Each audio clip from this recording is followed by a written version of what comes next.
नमस्ते बाल मित्रों, होम लर्निंग कार्यक्रम में आप सभी का स्वागत है।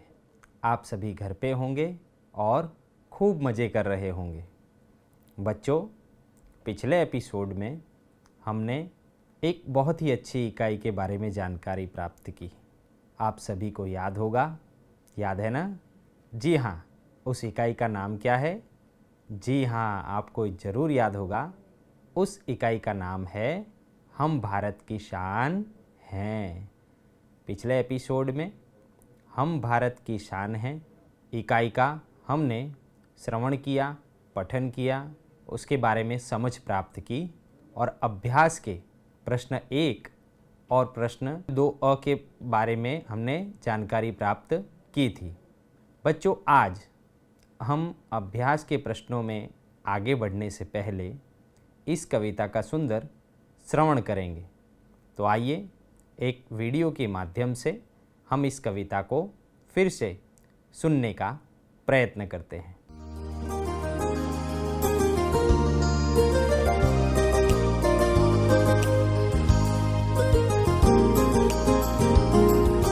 नन्हे नन्हे हमें न समझो, हम भारत की शान है।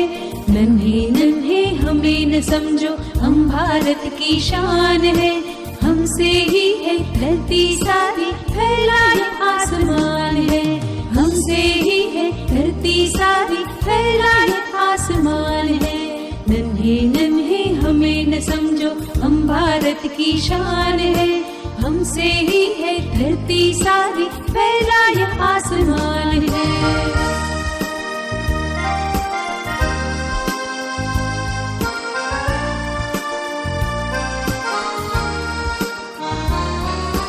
फूल है हम इस बगिया की, खुशबू फैलाना काम है।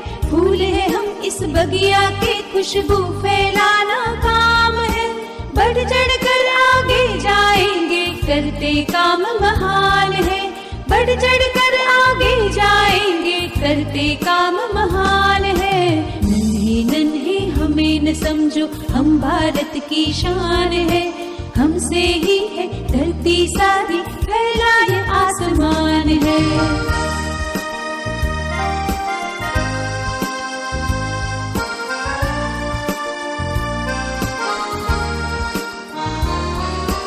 ऊंचे ही उठते जाना है, आगे ही बढ़ते जाना है। ऊंचे ही उठते जाना है, आगे ही बढ़ते जाना है। बढ़े चलेंगे नहीं रुकेंगे, बढ़े चलेंगे नहीं रुकेंगे, हम भारत की शान है।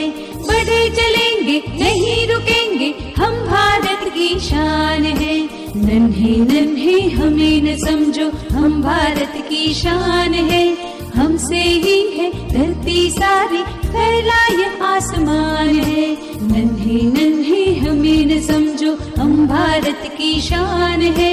हमसे ही है धरती सारी, फैला ये आसमान है। नन्हे नन्हे हमें न समझो, हम भारत की शान है। नन्हे नन्हे हमें न समझो, हम भारत की शान है। नन्हे नन्हे हमें न समझो, हम भारत की शान है।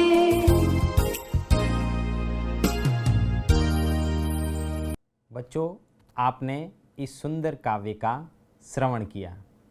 आशा करता हूँ आप सभी को खूब मज़ा आया होगा।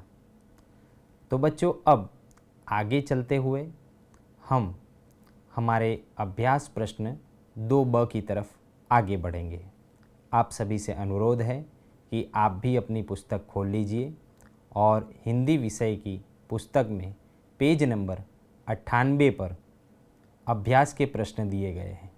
जैसा कि मैंने आपको पहले बताया कि पिछले एपिसोड में हमने अभ्यास के प्रश्न 2 तक की जानकारी प्राप्त की है और आज उससे आगे चलते हुए हम प्रश्न 2ब देखेंगे। प्रश्न 2ब, सोचिए और लिखिए। बच्चों, यहाँ पर एक प्रश्न आपके सामने है। उस प्रश्न के बारे में आपको सोचना है और विचार करके उस प्रश्न का उत्तर देना है। तो आइए देखते हैं वह कौन सा प्रश्न है। हम देश की सेवा किस किस प्रकार कर सकते हैं। बच्चों, यहाँ पर प्रश्न है कि हम देश की सेवा किस किस प्रकार कर सकते हैं। हमने इस काव्य में भी देखा कि बच्चे जो हैं वो देश का भविष्य हैं, भावी हैं। तो आप सभी भी बच्चे ही हैं, तो आप सभी भी देश के भविष्य हुए, है ना? जी हाँ। तो हमें यहाँ पर जो प्रश्न दिया गया है उससे भी बहुत सी चीज़ें सीखने मिलती हैं। यहाँ पर प्रश्न के अनुसंधान में हम चर्चा करते हैं कि हमें देश के लिए क्या क्या करना चाहिए और क्या क्या नहीं करना चाहिए, इसके बारे में आपको सोचना है। यहाँ पर इस प्रश्न का उत्तर देने की कोशिश मैंने की है। आपको अपने विचार से इस प्रश्न का उत्तर ढूंढना है और अपनी नोटबुक में लिखना है। आइए इस प्रश्न के उत्तर को देखते हैं और उसके अनुसंधान में चर्चा को आगे बढ़ाते हैं। बच्चों, यहाँ पर आप देख पाएंगे स्क्रीन पर, हम देश की सेवा आदर्श छात्र बनकर कर सकते हैं। अर्थात आदर्श छात्र कैसे बनेंगे? हम देश की सेवा आदर्श छात्र बनकर कर सकते हैं। तो बच्चों, आप सोच रहे होंगे हम आदर्श छात्र कैसे बनेंगे?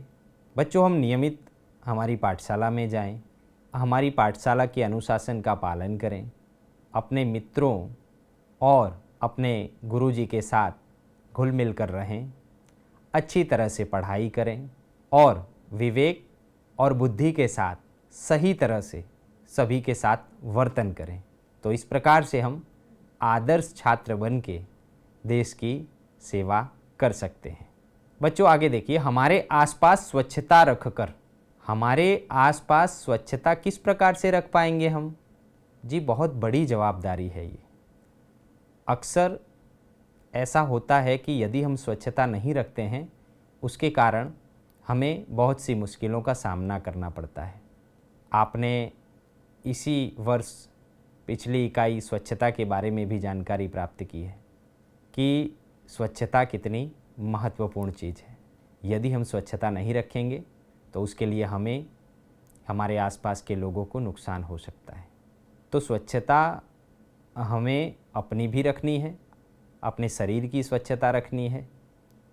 प्रतिदिन हमें नियमित उठना है, शौच क्रिया के बाद हाथ साबुन से धोना है, रोज़ सुबह दातून करना है, प्रतिदिन नहाना है और स्वच्छ कपड़े पहनने हैं और स्वच्छ खाना खाना है और अच्छा पानी पीना है। साथ साथ में अपने घर में, अपने घर के आसपास, अपने गांव या शहर में हमें स्वच्छता रखनी है। और हाँ, कूड़ा जो है उसे कूड़ेदान में ही डालना है। यदि हम कूड़े को यहाँ वहाँ फेंकेंगे तो उससे स्वच्छता घटेगी, अस्वच्छता फैलेगी और रोगों का प्रमाण बढ़ेगा। इसीलिए हम स्वच्छता रखकर भी हमारे देश की एक प्रकार से सेवा कर सकते हैं।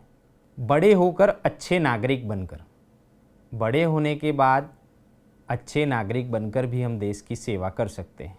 अभी आप कक्षा 5 में पढ़ रहे हैं, कुछ सालों के बाद आप अपनी उम्र और कक्षा में बढ़ोतरी प्राप्त करेंगे और एक समय ऐसा आएगा जब आप देश के सक्षम नागरिक होंगे।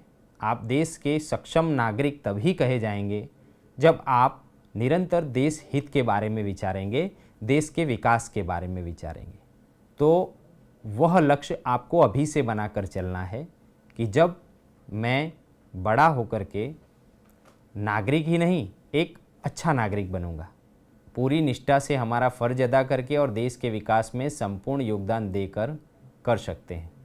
हम जो भी कार्य करें, जब हम बड़े हों या अभी हम पाठशाला में जब पढ़ाई करते हैं, तो वह भी एक प्रकार का कार्य है। तो हम जो भी कार्य करें उसे पूरी निष्ठा से करें, अपना संपूर्ण योगदान देने की कोशिश करें। और यदि यह कार्य हम करेंगे तो यह भी एक प्रकार की देश की सेवा है। तो बच्चों, इस प्रश्न के बारे में हमने चर्चा की। आपको यदि इसके अलावा और कोई भी विचार ऐसे आ रहे हों कि जिसके माध्यम से आपको ऐसा लगता है कि आप देश सेवा कर सकते हैं, तो आपको अपनी नोटबुक में लिखना है। और मात्र इसे लिखना ही नहीं है बच्चों, इसे अपने जीवन में आत्मसात करना है कि देश की सेवा के लिए हम और आप मिलकर क्या क्या कर सकते हैं। बच्चों आइए अब अभ्यास प्रश्न में आगे चलते हुए हम अगला प्रश्न देखते हैं। काव्य का सामूहिक गान कीजिए। बच्चों कुछ ही देर पहले हमने काव्य का श्रवण किया था। आइए अब हम साथ में मिलकर काव्य का गान करेंगे।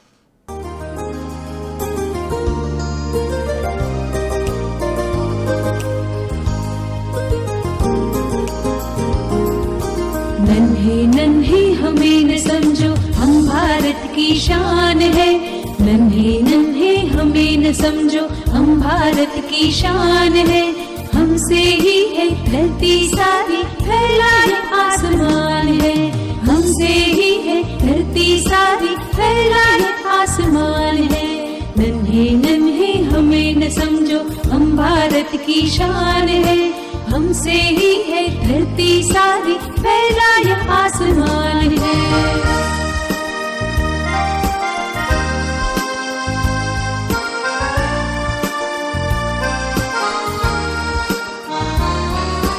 फूल है हम इस बगिया की, खुशबू फैलाना काम है। फूल है हम इस बगिया की, खुशबू फैलाना काम है। बढ़ चढ़ कर आगे जाएंगे, करते काम महान है। बढ़ चढ़ कर आगे जाएंगे, करते काम महान है। नन्हे नन्हे हमें न समझो, हम भारत की शान है। हमसे ही है धरती सारी, फैला ये आसमान है।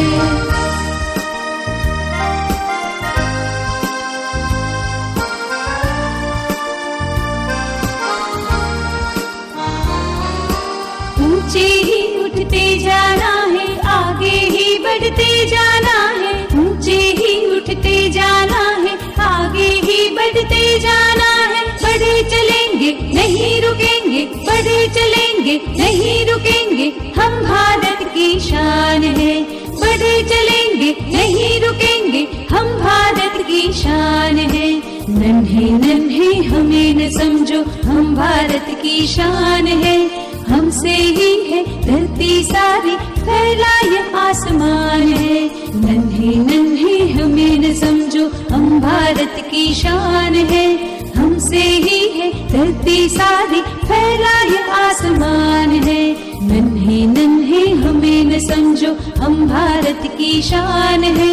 नन्हे नन्हे हमें न समझो, हम भारत की शान है। नन्हे नन्हे हमें न समझो, हम भारत की शान है।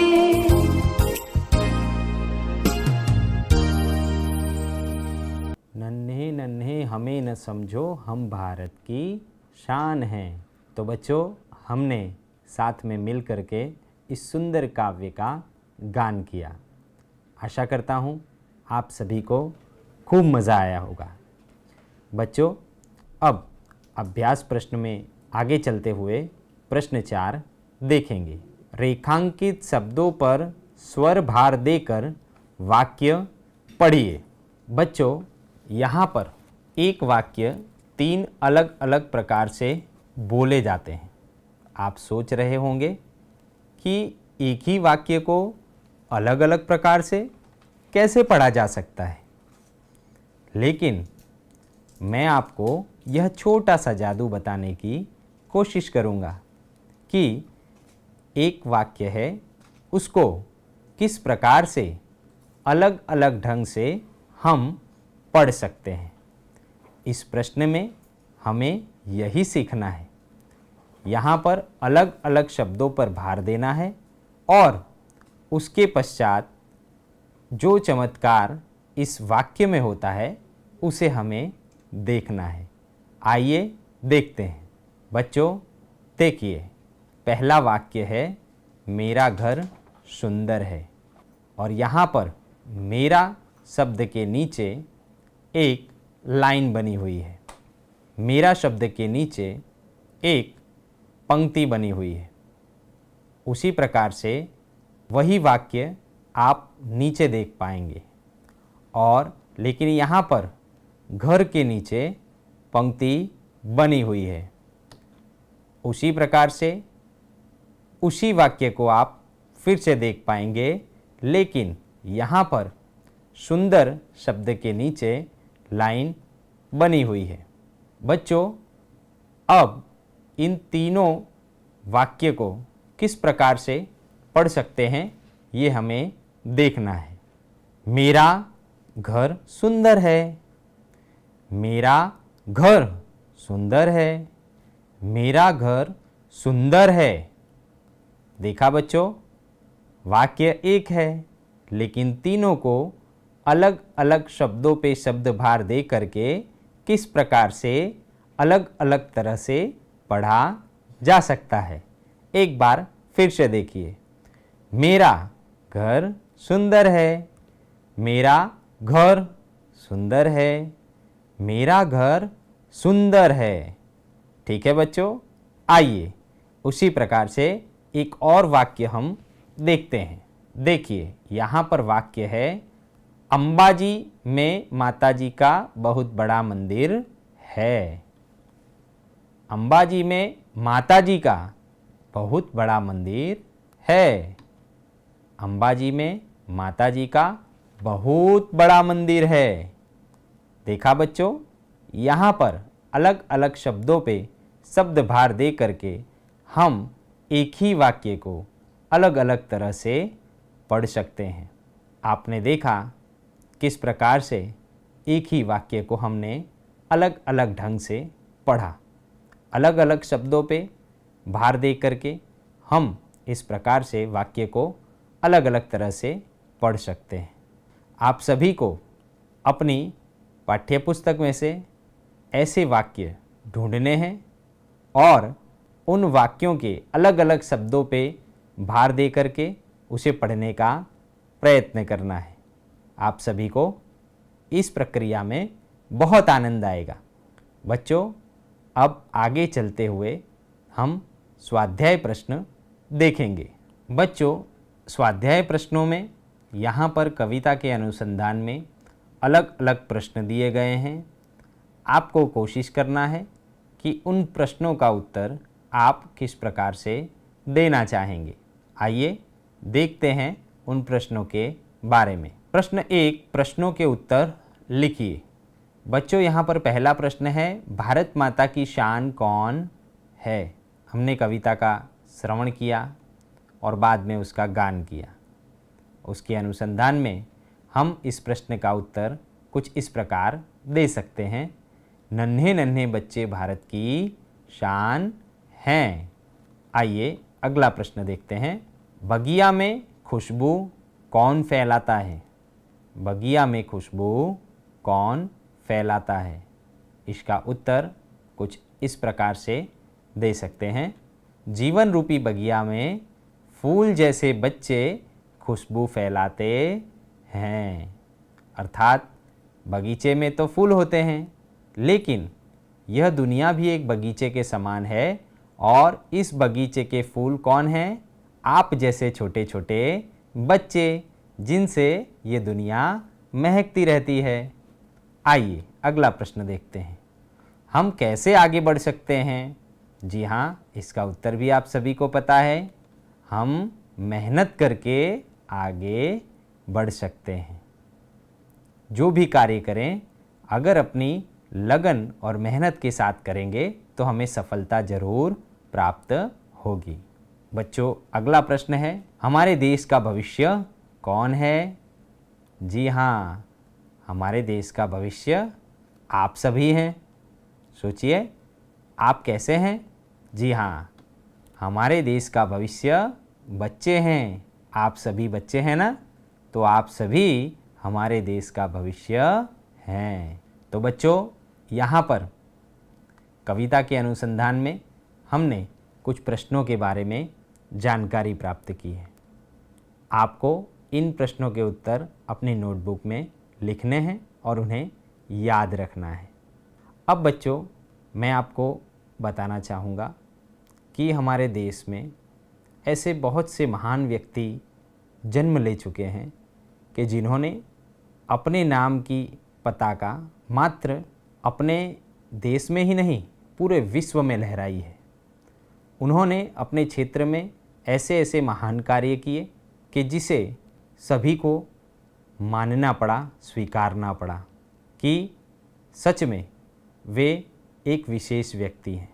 ऐसे कुछ महान व्यक्तियों के बारे में हमारी पाठ्यपुस्तक के योग्यता विस्तार के अंतर्गत बताया गया है, जिनके कुछ फ़ोटो आप अपनी पुस्तक में देख पा रहे होंगे। आइए उनमें से कुछ महान व्यक्तियों के बारे में हम आज जानने का प्रयत्न करते हैं। सबसे पहले हैं अमिताभ बच्चन जी।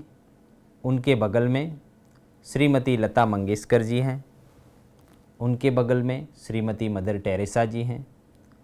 उनके बगल में श्रीमान विक्रम साराभाई जी हैं और उनके बगल में श्री APJ अब्दुल कलाम जी हैं।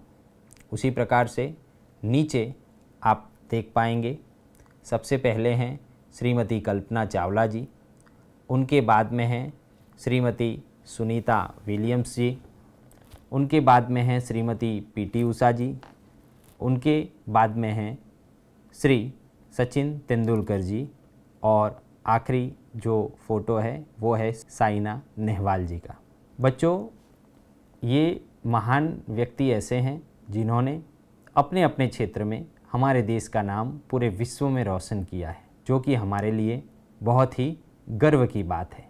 ये हम सबके लिए एक प्रेरणा स्रोत भी हैं, जिन्हें देखकर हमें भी अपने जीवन में कुछ नया करने की, कुछ उम्दा करने की इच्छा होती है। आइए इनके बारे में विशेष जानकारी प्राप्त करने का प्रयत्न करते हैं। बाल दोस्तों, जैसे हम भारत की संतानें हैं, उसी प्रकार भारत माता को गौरव प्रदान करने वाले कई महापुरुषों के बारे में हम जानकारी प्राप्त करेंगे। बच्चों, जैसा कि आप स्क्रीन पर देख पा रहे हैं, आप सभी इन्हें अच्छी तरह से जानते हैं। जी हाँ, श्री अमिताभ बच्चन जी, जिनका जन्म 11 अक्टूबर 1942 में इलाहाबाद उत्तर प्रदेश में हुआ था। श्री अमिताभ बच्चन जी के पिताजी का नाम हरिवंश राय बच्चन जी है और उनकी माता का नाम श्रीमती तेजी बच्चन जी है। मुख्य कार्य: भारतीय फिल्मों के एक अच्छे एक्टर हैं। वे भारतीय संसद में सांसद भी रहे हैं। उन्हें पद्म भूषण जैसे कई सम्मान प्राप्त हुए हैं और इन्हें सदी का महानायक भी कहा जाता है। श्रीमती लता मंगेशकर जी, इनका जन्म 28 नवंबर 1929 को हुआ था। लता मंगेशकर जी का जन्मस्थल इंदौर, मध्य प्रदेश है। इनके पिता का नाम दीनानाथ मंगेशकर था। श्रीमती लता मंगेशकर जी को भारत देश की कोयल कहा जाता है। लता मंगेशकर जी के मुख्य कार्य: लता मंगेशकर जी एक अच्छी गायिका हैं और उन्हें भारत रत्न के सर्वोच्च अवार्ड से सम्मानित किया गया है, जिनका जन्म 26 अगस्त 1900 में हुआ था और उनकी मृत्यु 5 सितंबर 1997 में हुई। मदर टेरेसा जी का जन्मस्थल स्कॉपियो, यूगोस्लाविया है। मदर टेरेसा जी ने सेवा के बहुत से काम किए। उनके मुख्य कार्यों में उन्होंने भारत आकर कोलकाता में मिशनरी प्रवृत्ति में हिस्सा लिया। पहले गरीब, दुखी, बीमार लोगों के लिए कार्य किया। बाद में अनाथ बच्चों के लिए आश्रम और विद्यालय शुरू किए। मदर टेरेसा को नोबेल पीस प्राइज़ और भारत रत्न जैसे सर्वोच्च सम्मान से नवाजा गया है। श्रीमान डॉक्टर विक्रम साराभाई। डॉक्टर विक्रम साराभाई का जन्म 12 अगस्त 1912 को हुआ था। उनका जन्मस्थल अहमदाबाद है। डॉक्टर विक्रम साराभाई के पिताजी का नाम अंबालाल साराभाई था और उनकी माता का नाम सरला देवी था। डॉक्टर विक्रम साराभाई हमारे देश के महान वैज्ञानिकों में से एक हैं। उनके मुख्य कार्य: भारत के महान वैज्ञानिक थे। उन्होंने भारत का अणु विज्ञान कार्यक्रम में बहुत बड़ा योगदान दिया है। उनके प्रयत्न से अहमदाबाद में लोक विज्ञान केंद्र एवं अटीरा नाम की संस्था स्थापित हुई है। उन्हें भी पद्म भूषण जैसे सम्मानों से नवाजा गया है। श्रीमान डॉक्टर APJ अब्दुल कलाम जी, इनके बारे में आप सभी जानते हैं। हमारे राष्ट्रपति जी एवं बच्चों के सबसे प्यारे दोस्त श्री APJ अब्दुल कलाम जी, इनका जन्म 15 अक्टूबर 1931 में हुआ था और उनकी मृत्यु 27 जुलाई 2015 में हुई। डॉक्टर APJ अब्दुल कलाम का जन्मस्थल रामेश्वरम, तमिलनाडु है। कलाम जी के मुख्य कार्यों में कलाम साहब भारत के महान वैज्ञानिक हैं। वे भारत के राष्ट्रपति भी रह चुके हैं। उन्हें भारत रत्न से सम्मानित किया गया है। उन्हें मिसाइल मैन के नाम से भी जाना जाता है। उन्हें बच्चों से बेहद प्यार था। तो बच्चों, इस प्रकार से हमने हमारे देश के कुछ महान व्यक्तियों के बारे में जानकारी प्राप्त की है। अब आपको अधिक जानकारी प्राप्त करने के लिए अपने आसपास, अपने भाई बहन, अपने माता पिता और इंटरनेट के माध्यम से यहाँ पर जो चित्र दिखाए गए हैं, जिनमें श्रीमती कल्पना चावला जी, श्रीमती सुनीता विलियम्स जी, श्रीमती PT उषा जी, श्री सचिन तेंदुलकर जी एवं साइना नेहवाल जी, इन सभी महान व्यक्तियों के बारे में आपको जानकारी एकत्रित करनी है और अपनी नोटबुक में लिखना है। तो बच्चों, इस प्रकार से महान व्यक्तियों के बारे में हमने जानकारी प्राप्त की और आप सभी को एक कार्य भी दे दिया गया है। जिन महान व्यक्तियों के बारे में आज हमें जानकारी प्राप्त करने की रह गई है, उन महान व्यक्तियों के बारे में अब आपको जानकारी इकट्ठा करना है और अपनी नोटबुक में लिखना है। आइए बच्चों, अब समय हो चुका है आज के सवाल का। शान शब्द का क्या अर्थ है? इस प्रश्न के 4 विकल्प दिए गए हैं, जिसमें पहला विकल्प है गीत, दूसरा विकल्प है प्रतिष्ठा, तीसरा विकल्प है भोजन और चौथा विकल्प है पुस्तक। बच्चों, इन 4 विकल्पों में से सही उत्तर आपको निम्नलिखित फ़ोन नंबर, जो कि नोट कर लीजिए, 6 3 5 7 3 9 9 4 5 0, इस नंबर पर आपको आज रात 8 बजे से पहले फ़ोन करके बताना है। तो बच्चों, हम भारत की शान हैं इकाई के दूसरे भाग में काव्य का श्रवण किया, गान किया, प्रश्नों के उत्तर देखे और महान व्यक्तियों के बारे में ढेर सारी जानकारी प्राप्त की। तो आप सभी को अभ्यास एवं स्वाध्याय के प्रश्न अपनी नोटबुक में लिखना है और जो भी यहाँ से गृह कार्य दिया गया है उसे अपनी नोटबुक में लिखना है और अपने मित्रों, अपने बड़े भाई और अपने माता पिता को दिखाना है। आप सभी घर पे रहें, स्वस्थ रहें। आप सभी का खूब खूब आभार। धन्यवाद।